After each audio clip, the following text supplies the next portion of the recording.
নমস্কার বন্ধুরা, বাঙালি রেসিপিতে স্বাগত। আজকে আমি আমার চ্যানেলে আবার একটা নতুন রেসিপি নিয়ে চলে আসছি বন্ধুরা, সর্ষে পটল। বন্ধুরা, আমি সর্ষে পটল কিভাবে তৈরি করছি অল্প কিছু উপকরণ দিয়ে বন্ধুরা দেখতে থাকুন।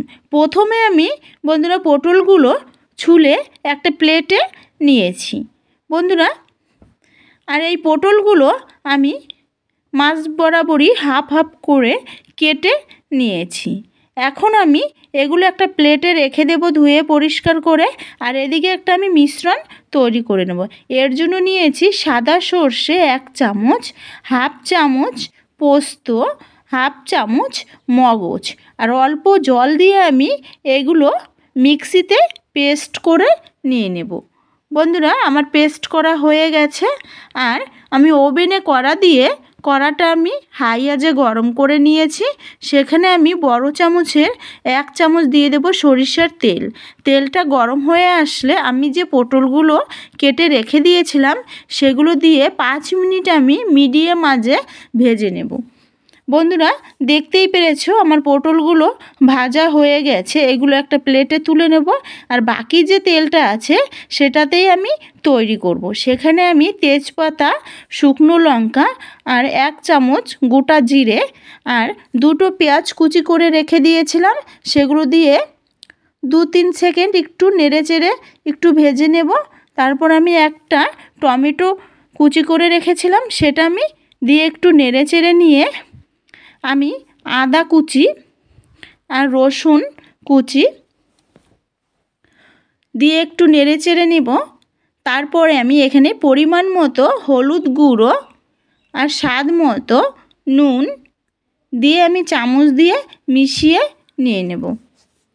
বন্ধুরা, আমার মিশানো হয়ে গেছে। এখন আমি এখানে পরিমাণ মতো জল দিয়ে দেব। জলটা দিয়ে আমি নেড়েচেড়ে 2 মিনিট ফুটিয়ে নেব। নিয়ে আমি যে পটলগুলো ভেজে রেখে দিয়েছিলাম সেগুলো আমি এক এক করে দিয়ে দেব। বন্ধুরা, পটলগুলো দিয়ে দেওয়ার পরে একটা চামচ দিয়ে নেড়েচেড়ে দিয়ে আমি একটা ঢাকনা দিয়ে ঢেকে রেখে দিয়েছি 5 মিনিট। 5 মিনিট পরে আমি ঢাকনাটা তুলে নিয়েছি। এখানে এখন দিয়ে দেব লাল মরিচ গুঁড়ো, জিরে গুঁড়ো আর গোলমরিচ গুঁড়ো দিয়ে আমি ভালো করে চামচ দিয়ে মিশিয়ে নিয়ে নেব। বন্ধুরা, আমার মেশানো হয়ে গেছে। এখন যে আমি সর্ষে পোস্ত পেস্ট করে রেখে দিয়েছিলাম সেটা আমি দিয়ে দেব। দিয়ে আমি চামচ দিয়ে পুরোটা মিশিয়ে নিব। নিয়ে আমি 2 থেকে 3 মিনিট আমি হাই আঁচে একটু ফুটিয়ে নেব। বন্ধুরা, এখন আমি ছোট চামচের হাফ চামচ চিনি দিয়ে আমি মিশিয়ে নিয়েছি। এখন আমি আগে থেকে যে কয়টা কাঁচা লঙ্কা চিড়ে রেখে দিয়েছিলাম সেগুলো দিয়ে আমি মিশিয়ে নিয়েছি। বন্ধুরা, আমার সর্ষে পটল তৈরি হয়ে গেছে। আর এটা গরম ভাতের সঙ্গে খেতে দারুণ লাগে।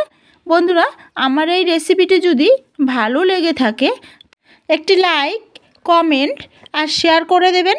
আর চ্যানেলটি সাবস্ক্রাইব করে দেবেন। বন্ধুরা, আমি গ্যাসটা অফ করে রেখে 2 মিনিট আমি ঢাকনা দিয়ে ঢেকে রেখে দিয়েছিলাম। এখন একটা প্লেটে তুলে নেব। আর বন্ধুরা, যদি আমার ফেসবুক পেজ থেকে দেখে থাকো তাহলে চ্যানেলটি ফলো করে দেবেন। আবার দেখা হবে অন্য কোনো রেসিপির সঙ্গে। ধন্যবাদ।